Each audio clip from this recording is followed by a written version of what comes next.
Apakah memakai behel gigi disertai dengan mencabut 1-2 gigi pada saat memasangnya termasuk dalam dosa besar ini? Bagaimana dengan wig dan extension rambut? Apakah keduanya termasuk atau hanya extension saja? Jazakumullah khairan.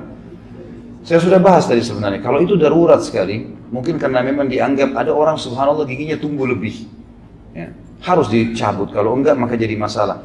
Dia pakai behel atau tidak memang itu mengganggu, maka dicabut, gak ada masalah. Karena memang itu malah mengganggu pencernaan, malah mengganggu gusi, sering luka gara-gara giginya lebih dan seterusnya, tidak ada masalah. Kalau di situ ya.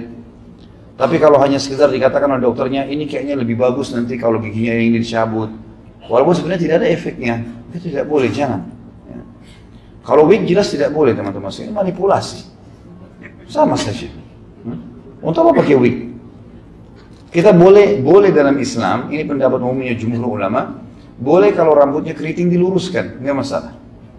Atau orang lurus mau dikeritingkan, itu masih umum pendapat ulama, karena dia hanya mengubah model saja, tapi model rapi rambutnya asalnya tidak diganggu gugat. Dia hanya mengubah seperti orang sisir ke belakang dan orang sisir ke samping, umum saja boleh. Atau orang mau pakai kopiah putih atau kopiah hitam, tidak ada masalah, hiasannya gitu. Tapi yang di sini kalau pakai wig palsu, bukan dia sebenarnya, bukan rambutnya, tidak boleh. Sama saja tadi dengan menyambung rambut, ya, masuk dalam larangan. Bagaimana hukumnya jika seorang wanita merokok, tapi dia tetap taat terhadap semua perintah agama? Saya juga. Kenapa ketawa? Ketawa antum sudah jawaban ya? Saya juga sering menasihati teman wanita di tempat saya bekerja agar ia bisa menjadi lebih baik. Bagaimana hukumnya Ustaz? Karena saya laki-laki dan selalu menasihati teman wanita yang mengajak untuk ikut pengajian. Pertama sekali mendakwai lawan jenis ini ada batasannya teman-teman sekalian. Jangan antum bilang ini kena dakwah terus sering mengajak ngobrol. Alasan itu. Jangan, nggak usah masuk ke situ. Kalaupun mau nasihatin ada batas syar'i. Mungkin ada jadwal pengajian kita ngirim umumnya di teman-teman kantor, ada grupnya, jadwal pengajian itu mungkin. Tapi ngobrol berdua dengan alasan mau nasihatin, khalwat, haram. Nggak boleh dalam Islam. Kata Nabi SAW, laki-laki dan perempuan kalau berdua, yang ketiganya syaitan. Paling fasih Pak Yoyo ini. Syaitan. Nggak boleh. Kalau masalah wanita merokok, wanita atau pria sama-sama haram. Nggak boleh. Dari sisi mana rokok mau dilihat halalnya? Semua dokter, semua ulama yang masih kembali kepada wahyu Al-Quran dan Sunnah, semua orang yang berakal sehat menganggap rokok itu memang tidak baik. Bagi teman-teman yang masih merokok, kalau antum anggap baik, coba beliin rokok istri, beliin rokok anak, bayi juga sekalian kasih rokok. Kalau bagus kasih aja sekalian. Memang tidak baik gitu kan. Sampai dulu menyebabkan kanker segala macam, impoten apa, kayak tidak bisa baca tulisan, saya nggak tahu. Saya berharap satu waktu nanti di Indonesia iklannya itu mudah-mudahan hilang sama sekali, tapi iklan mesti fotonya kecil, tulisan rokok bisa membunuhmu besar. Baru tulisannya warna merah kalau biar kapok sekali. Tapi kalau begitu juga masih mau rokok, ini luar biasa. Entah jin dari mana ini, syaitan dari mana yang mendekatin. Ini berbahaya sekali teman-teman sekalian. Baunya nggak enak, menyebabkan penyakit. Kenapa? Dan kalau ada orang mengatakan saya merokok, saya butuh waktu meninggalkan, ini persepsi.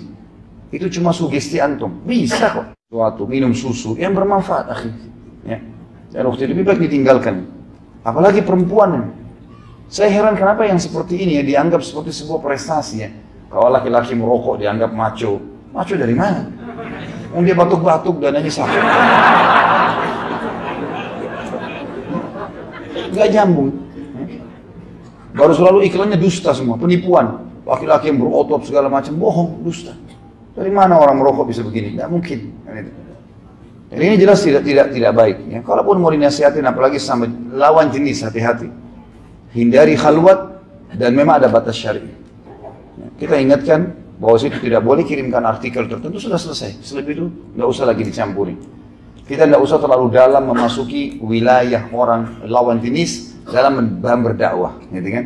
Kalau sama jenis silahkan. Kita bisa menemani, bisa ngobrol, bisa sama-sama ke masjid, bisa makan sama-sama, itu nggak ada masalah. Kita bisa misalnya meminta orang lain yang menasihati, dan itu sebatas itu saja. Kita tidak usah mau menjadi pahlawan yang lebih kepada orang yang memang dasarnya melanggar agama dan kita sudah nasihati dia tidak mau terima. Cukup sampai situ. Masya Allah, doanya panjang sekali. Sama-sama insya Allah. Semoga Allah SWT menjaga Ustaz, menjaga kesehatan Ustaz, dan keluarga melimpahkan rezeki dan harta dan melimpah dan halal. Amin insya Allah. Jazakallah khair.